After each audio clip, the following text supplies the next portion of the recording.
Selamat datang di channel Simbah Jawa. Channel ini menayangkan informasi, fakta dan mitos, serta legenda dan sejarah yang gak kalah menarik loh. Saksikan video sampai habis, jangan setengah-setengah, supaya Anda tidak salah info.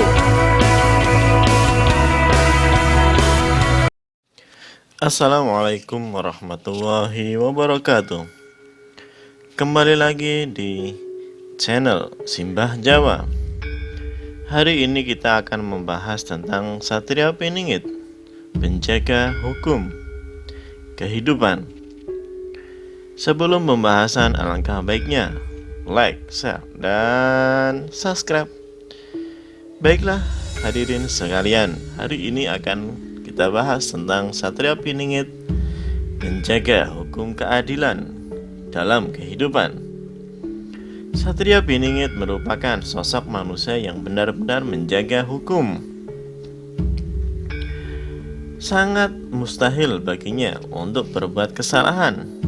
Ini merupakan sebuah pantangan bagi kesatria. Pun jika telah bersalah melakukan tindakan yang tidak terpuji, maka ia pasti akan menebusnya dengan tindakan-tindakan yang baik. Menjadi seorang kesatria haruslah menjadi manusia yang bermanfaat bagi alam sekitarnya dan bagi sesamanya. Tidak memandang apa sukunya, apa agamanya, apa istiadatnya. Hanya mementingkan kebaikan, kebajikan untuk seluruh alam semesta.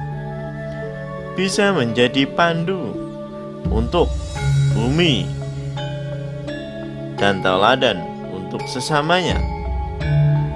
Dalam masa persiapan untuk menjalankan sebuah misi dan visinya, ia mendapatkan pelajaran tentang kebijaksanaan dan hikmah kehidupan dalam hidup.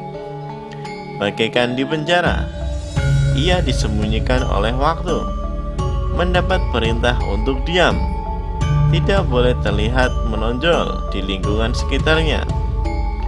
Ia adalah orang yang mempunyai kemuliaan dan kewibawaan karena mengalir darah para dewa, darah para raja dari berbagai bangsa warisan leluhurnya.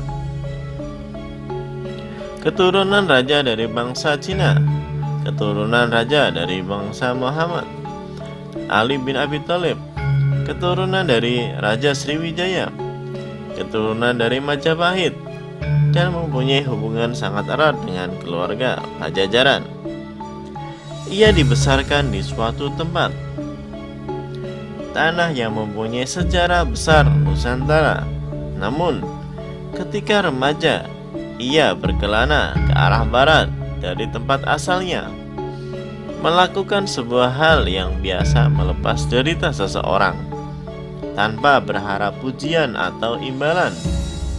Walaupun selama perjalanan itu, ia selalu dijegal oleh orang-orang yang iri terhadapnya, iri terhadap kelakuan baiknya, iri terhadap kejujurannya, iri terhadap sopan santunnya. Hingga akhirnya ia kembali ke tempat asalnya untuk menumbuhkan dan menumbuh kembangkan budaya tempat ia dilahirkan, mengasuh pemuda-pemuda yang datang kepadanya, yang kelak akan menjadi satria-satria pendampingnya, mengajarkan hakikat kehidupan dan tetap menolong sesama tanpa pamrih apapun. Kepulangannya inilah titik awal dari pelaksanaan tugas yang sesungguhnya, membuka gerbang impian rakyat Nusantara yang akan hidup sejahtera. Dalam melaksanakan tugasnya, ia selalu berpedoman pada kebijaksanaan, kejujuran, dan ketulusan, tidak mau membeda-bedakan sesamanya, karena semua adalah makhluk Gusti yang Maha Pencipta. Lepas sudah semua atribut-atribut golongan-golongan yang selama ia ini tugaskan untuk memakbar rakyat masyarakat sekitarnya. Kelak keberhasilannya bersama dengan kegagalan pada pemerintah negaranya. Tidak ada yang menyangkal bahwa apa yang telah dikerjakan oleh Satria Piningit telah membuka hati rakyat seluruh Nusantara. Satria yang telah lama dinanti-nantikan telah hadir membawa bukti yang konkret dan real bahwa dia telah berhasil memakmurkan rakyatnya. Ketika pemerintah gagal menyelamatkan kesejahteraan rakyatnya, dia yang akhirnya memimpin negara, membawa negara terkenal ke seluruh jagat negara, dan Kartara Harja, damai tentram gemah ripah loh jinawi. Sumber lainnya adalah ramalan dari Jangka Jayabaya, Ugo Wangsit Siliwangi, dan beberapa naskah karangan dari Raja-Raja Mataram. Benarkah secara pribadi Satria Piningit itu ada? Iya, kita lihat saja nanti. Waktu yang akan membuktikannya. Dilihat dari fenomena-fenomena alam yang terjadi sekarang ini. Kapankah masa itu akan datang? Tentu saja kita berharap masa itu segera tiba.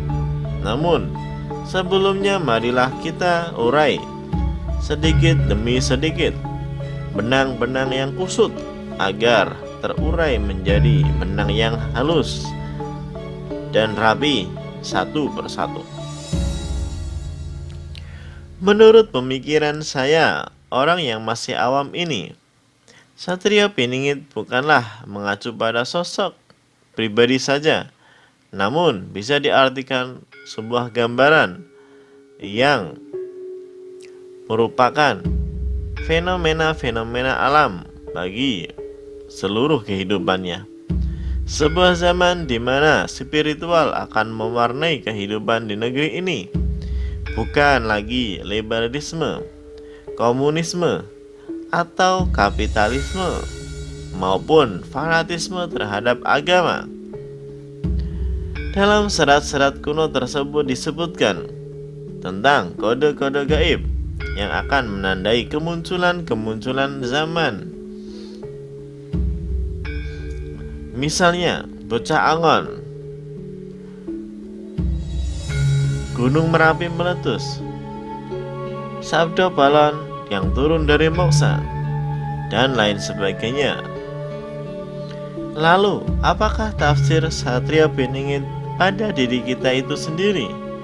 Satria Piningit adalah ruh dan jiwa kita. Cobalah kita jujur pada diri kita sendiri. Bangsa ini telah berabad-abad dijajah secara fisik maupun secara batiniahnya atau fahamnya, falsafah hidup, budaya, dan lain-lain sebagainya, di mana terutama pada zaman Orde Baru nafsu angkara murka telah mengobrak-abrik tatanan negeri ini sampai dengan roh-roh kita. Sampai detik ini kita sudah berapa persenkah penduduk negeri ini yang telah berusaha memperdayakan roh dalam hidupnya? Tentu saja sangat sedikit. Banyak hal-hal yang telah diselewengkan. Dari penyelewengan ini membuat pemimpin kita selalu dalam nafsu angkara murka, baik dari kejahatan birokrasi maupun kejahatan kemanusiaan, juga dari lapisan bawah yang masih terjadi, pembunuhan secara sadis, perampokan, pemerkosaan, dan lain-lain sebagainya. Lalu, apakah kita harus menjadi Satria Piningit pada ruh-ruh kita? Tentu saja kita akan menjadi Satria Piningit untuk membenahi ruh-ruh kita yang telah lama terkontaminasi. Semoga bermanfaat. Jangan lupa like, share, dan subscribe. Assalamualaikum warahmatullahi wabarakatuh.